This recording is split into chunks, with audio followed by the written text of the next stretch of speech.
নমস্কার। আজ আসুন আমরা দেখি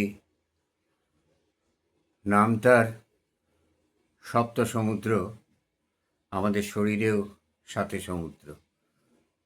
বাউলেরা একটা কথা বলেন, যা নেই ভাণ্ডে তা নেই ব্রহ্মাণ্ডে। এখানে ভাণ্ড শব্দের অর্থ শরীর, এই ভাণ্ড। আর এই ভাণ্ডে যা নেই তা ব্রহ্মাণ্ডেও নেই। কথাটা নানা দিক থেকে নানাভাবে সত্য। আজকে আমরা দেখি সাথে সমুদ্র।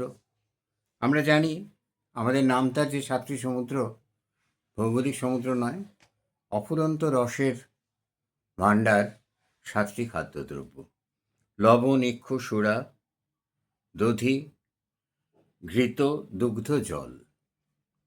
এই সাতটি সমুদ্র শরীরের মধ্যে আছে। আশ্চর্য ঘটনা, দেখি কোথায় আছে।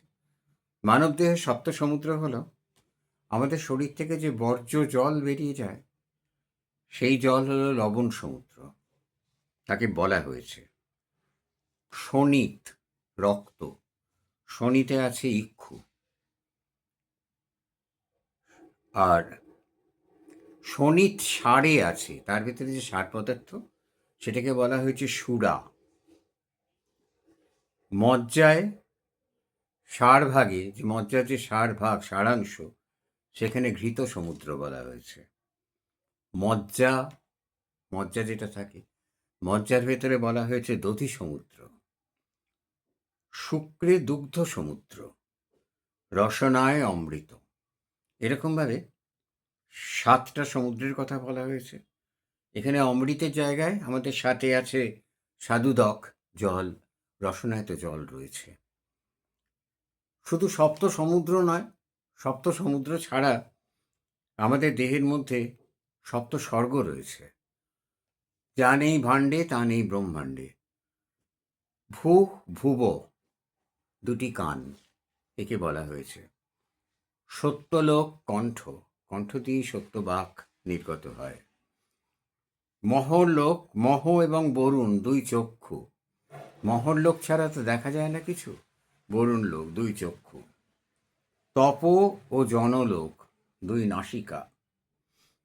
মানব দেহে আর এই গেল সপ্ত স্বর্গ, ভূর্ভুবস্ব, সপ্ত স্বর্গ। আর পাতাল, সাতটা পাতাল আছে মানব দেহে। কেমন? অতল বিতল দুই বক্ষ, সুতল নাভিমণ্ডল, তলাতল চণ্ডদেশ বা বস্তি প্রদেশ, মহাতল পুরুষাঙ্গ, রসাতল পশ্চাৎভাগ। তাহলে এই হলো আমাদের শরীরের সপ্ত স্বর্গ, সপ্ত সমুদ্র।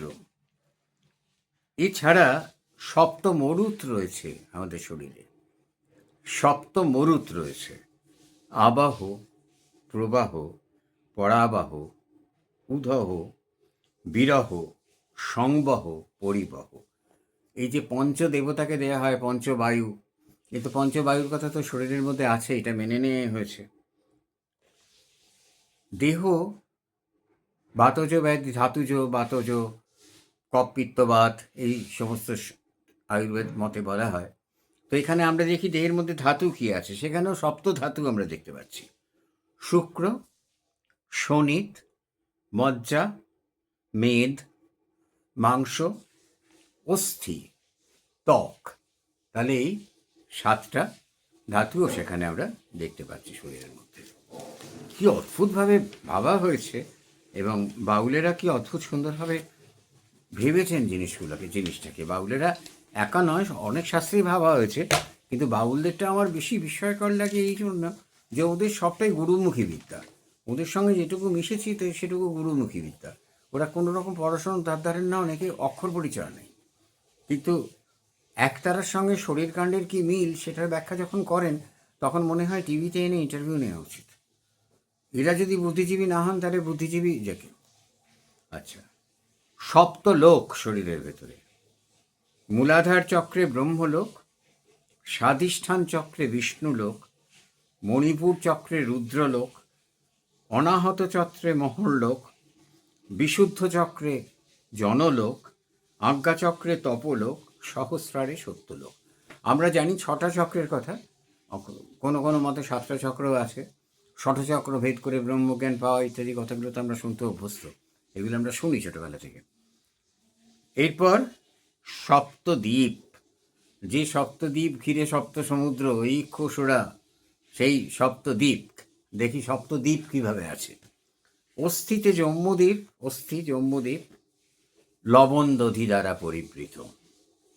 ভেবে দেখুন, হাড় জম্মুদ্বীপ লবণ দধি, রক্ত লবণাক্ত, লবণ দধি দ্বারা পরিবৃত। সবগুলো কিন্তু প্রতীকী, ভাঙলে সাংঘাতিকভাবে মানেগুলো বোঝা যায়। আমরা ভাঙি না। একটা অদ্ভুত ধরনের প্রবণতা এসেছিল ব্রিটিশ শাসনের সময়, যে হিন্দু ধর্মের সব কিছু উড়িয়ে দেয়া, হেসে ব্যঙ্গ করা। সেইখান থেকে আমাদের এই অধঃপতনটা শুরু হয়েছে।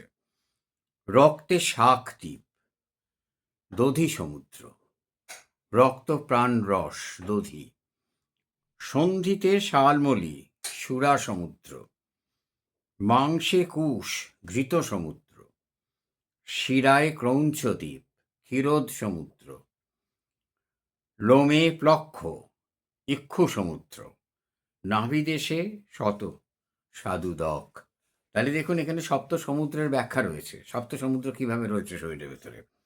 সপ্ত পাতাল, আমাদের শরীরে সপ্ত তল আছে না, সেই সপ্ত পাতাল, 7টি পাতাল। পদতলের নিম্নভাগ অতল, পদে বিতল, গুম্ফের উপরিভাগে নিতল, জঙ্ঘায় সুতল, জানুতে মহাতল, 6 উরুদেশে রসাতল, আর কোটি দেশে তলাতল। তাহলে দেখুন, শরীরের মধ্যে সপ্ততলের বর্ণনা আমরা পেলাম। এর সঙ্গে সপ্ত স্নানের কথা বলা হয়েছে। সপ্ত স্নান অসম্ভব কাব্যিক একটা ব্যাপার। মন দ্বারা মন্ত্র স্নান, শরীর মার্জনা দ্বারা ভীম স্নান, শক্তি লাগে তো। ভস্য দ্বারা আগ্নেয় স্নান, সাধু সন্ন্যাসীরা শরীরে ভস্য মাখেন। এটা এখন মেকআপের পর্যায়ে চলে গেছে। আগে এটার কারণ ছিল সব জাতা ভস্য তুলে মাখলে হতো না, ধনী ভস্য মাখা হতো শরীরে উত্তাপ বজায় রাখার জন্য। আচ্ছা, গৌরজ দ্বারা বায়ব্য স্নান, গৌরজ দ্বারা বায়ব্য স্নান করেন গোচারণকারীরা। সন্ধ্যাবেলা যখন গোধূলিতে ফেরেন, তখন গরুর খুর লেগে গ্রামের রাঙামাটির পথ থেকে সেই উঠে আসা ধুলো তাদের সর্বাঙ্গ ঢেকে দেয়। তপস্যা দ্বারা দিব্য স্নান, কি অপূর্ব, মানে ভাবাই যায় না। অবগাহন দ্বারা বারুণী স্নান, এটা বারুণী একটা ব্রতের স্নান হয়, সেটা বারুণী স্নান করা হয় অবগাহন দ্বারা। বিষ্ণু চিন্তা দ্বারা মানস স্নান, বিষ্ণু সম্বন্ধে চিন্তা করে আমরা মানস স্নান, মনের শুদ্ধতা তৈরি করি। তাহলে এইভাবে সপ্ত স্নান রয়েছে। আমাদের আরেকটি স্নান আছে, সেটি ধারা স্নান। আমরা ঝর্ণার জলে, আর এখন তো শাওয়ারে করি, ঝর্ণার জলে ধারা স্নান হয়, অবগাহন স্নান হয়। এই স্নান শরীর শুদ্ধ করে। তাহলে সপ্ত স্নান আমরা দেখলাম। শরীরের মধ্যে আরও অনেক রহস্য লুকিয়ে আছে। আমার যৎকিঞ্চিত জ্ঞানে আমি সেগুলো আস্তে আস্তে জানাবার চেষ্টা করব। নমস্কার।